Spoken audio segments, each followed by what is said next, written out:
सिंह और शुरुआत दिल्ली की बड़ी खबर से करेंगे, जहां पर राजस्थान बीजेपी कोर ग्रुप की बैठक हो रही है। जेपी नड्डा और प्रहलाद जोशी एक ही गाड़ी में बैठकर रवाना हुए हैं। जेपी नड्डा के आवास पर पहले प्रहलाद जोशी पहुंचे और फिर उसके बाद जेपी नड्डा और प्रहलाद जोशी एक ही कार में सवार होकर निकले हैं मीटिंग के लिए। इससे पहले प्रहलाद जोशी ने वसुंधरा राजे और अर्जुन राम मेघवाल के साथ मुलाकात की, 1-to-1 मुलाकात हुई थी। पूर्व सीएम वसुंधरा राजे प्रहलाद जोशी के आवास से रवाना हो चुकी हैं। तो ये कुछ अपडेट्स जो आ रही हैं आज बीजेपी कोर कमेटी की बैठक से जुड़ी हुई, वो पल पल की जानकारी आप तक पहुंचाते हुए आज की ये राजस्थान बीजेपी कोर ग्रुप की बैठक को इसलिए भी इंपॉर्टेंट माना जा रहा है क्योंकि कल केंद्रीय चुनाव समिति की बैठक होनी है और इस मद्देनजर ये बैठक बहुत ही इंपॉर्टेंट मानी जा रही है, जिसमें राजस्थान कोर ग्रुप की सभी सदस्य शामिल हो रहे हैं। और इस मुलाकात में या कहें कि इस बैठक में राजस्थान के चुनावों में कैसे बीजेपी आगे बढ़े उसको लेकर चर्चा हो रही है।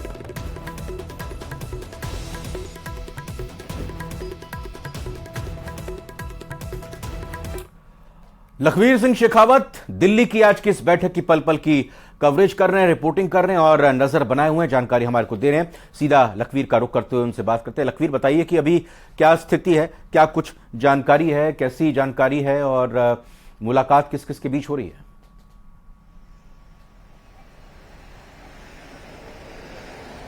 स्थिति काफी पेचीदा है रविंद्र, क्योंकि भारतीय जनता पार्टी राजस्थान में टिकट वितरण को लेकर आज महत्वपूर्ण मंथन कर रही है, लेकिन तमाम मुलाकातों को शॉर्ट रखा गया है, 1-to-1 संवाद रखा गया है और उसके बाद अब गोपनीय मुलाकातें हो रही हैं।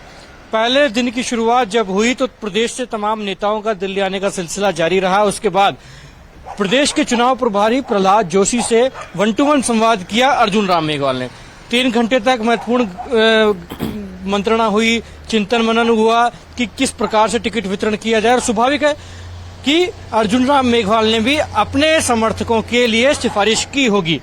उसके तुरंत बाद वसुंधरा राजे उनके आवास पर पहुंची।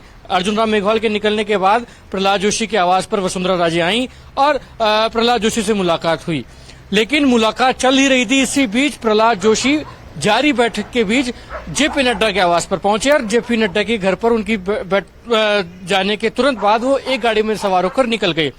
वसुंधरा राजे ने 1 घंटे तो उनके आवास पर इंतजार किया, उसके बाद वसुंधरा राजे भी वहां से निकल गई। अब सूचना ये है कि किसी अन्य स्थान पर महत्वपूर्ण मंथन हो रहा है। हालांकि अब प्रहलाद जोशी और जेपी नड्डा भी अलग अलग हो गए हैं, दोनों ने अपना जगह बदल दिया है। अब संभावना ये जताई जा रही है कि प्रहलाद जोशी, सीपी जोशी, राजेंद्र राठौड़, वसुंधरा राजे, अरुण सिंह और चंद्रशेखर, ये तमाम लोग एक जगह बैठकर रणनीति तैयार कर रहे हैं, क्योंकि कल चुनाव समिति की बैठक होनी है।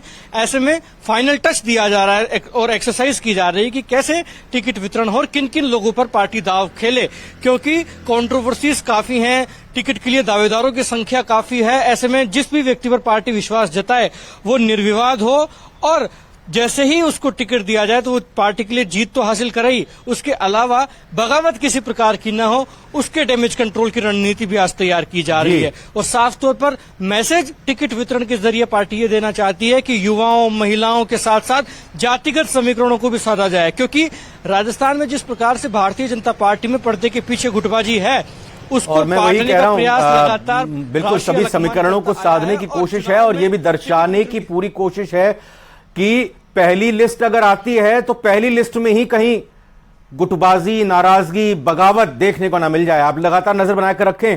लखवीर सिंह शेखावत, फिलहाल बहुत बहुत धन्यवाद आपका।